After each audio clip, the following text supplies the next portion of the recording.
Texas business owners in Congressman Lance Gooden's district tell him their employees just returned this week as the benefit expired. Joining us now, member of the House Financial Services Committee, Congressman Lance Gooden. Sir, thank you for being here. We appreciate it. Thank you. Good morning. Good morning. You know, there are a lot of people out there, hardworking, upstanding citizens out there who are having a hard time right now, who do need money. Do you think there is any possible hope for common ground to be found?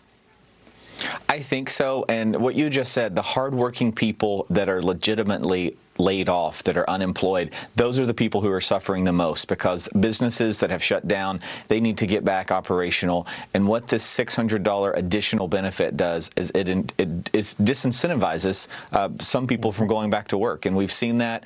And I want to be clear, we're not talking about unemployment insurance. We're talking about the additional $600 benefit. The other side would like to say that we want to just take away unemployment. That's not the case. But what that $600 benefit has done is incentivize some people to stay home because they make more money by not working. And that's just crazy that the government is competing with private industry.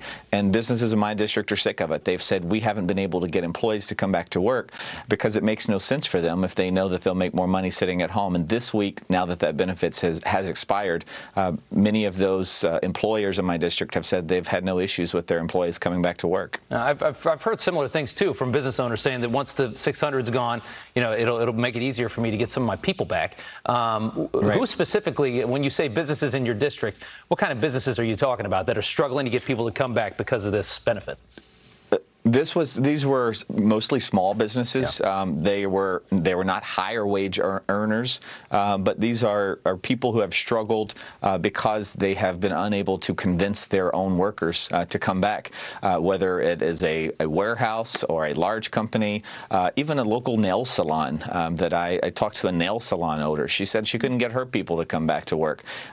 It's all aspects of business, large and small, and we've got to stop competing with private industry. The government should not be in the business of encouraging people not to work, and that's the problem that we've got to balance between that and people who are actually legitimately unemployed that want to work, but their businesses have been shut down. We've got to encourage those businesses to get back in business, and encouraging people to stay home is just not the answer. Yeah, a lot of people want to work but just can't right now.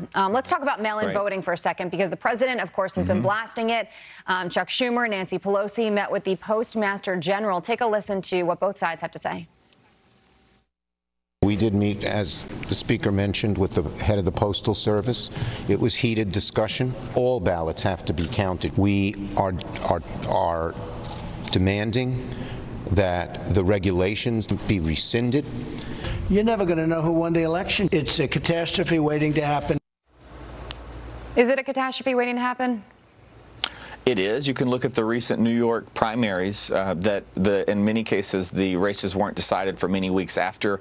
Ballots have turned up missing. The one thing that Chuck Schumer was right about is that all ballots must be counted. He's right. They should be counted. But if we're depending on the United States Postal Service to get those ballots counted, when many times packages can't even get delivered, then we're in a heap of trouble. And if that's something that this country wants, if we want to rely on the United States Postal Service to help run our elections, we don't need to start talking about that 3 months before Election Day. That's something that would take years. First, you've got to turn the Postal Service around. Second, you've got to actually have a process that people believe in. And if you look to places like New York and California, where election results are announced and then that gives everyone 2 weeks to go and harvest ballots, that's just not right. In an application process like we have in Texas for seniors and for the military, requires people to actually fill out an application. Signatures are verified. We make sure that the ballots belong to the people that they say they're coming from. Right. And some of these other states, it's just totally insane the way things have been done. It's going to be a very interesting November. I think we can all agree on that. Yeah. Congressman, thank you so much. Absolutely. We do appreciate it. Thank you. It is 19 minutes after the hour. A nurse on the front lines takes on teachers, calling on them to, quote, do their jobs and